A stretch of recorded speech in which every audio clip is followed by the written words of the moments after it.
Our coverage of Computex 2026 is brought to you by Acer and Alphacore. I mean, hey, business class flights ain't cheap.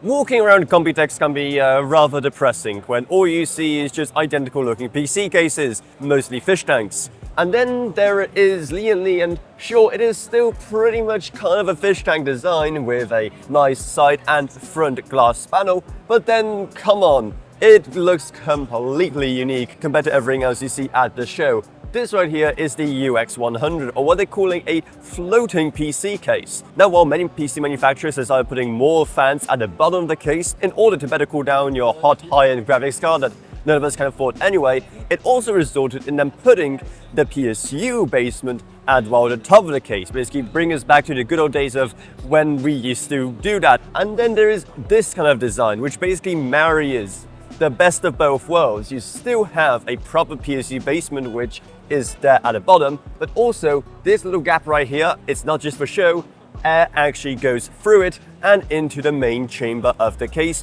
straight into the graphics card. It still does look great, and they managed to make it look super sleek with the RGB strips included. There are a couple of other interesting bits and pieces about this case, like for example how, if you look at the back, you see that the graphics card isn't actually flush with the back of the case. Instead, it's basically kind of inside a bit. Well, sure, it does technically decrease the maximum size of the graphics card you can have inside. Odds are it's not going to matter. There's still more than enough space for even the biggest cards in the market, as you can see right here. It's mostly there in order for the card to occupy as much space as possible in the middle of the case, so it just looks better and a bit more balanced, really. So this thing is coming out later this year, and guess what? It's going to cost you just $100. Though keep in mind, you won't get this screen right here as part of that. That is going to be an optional extra.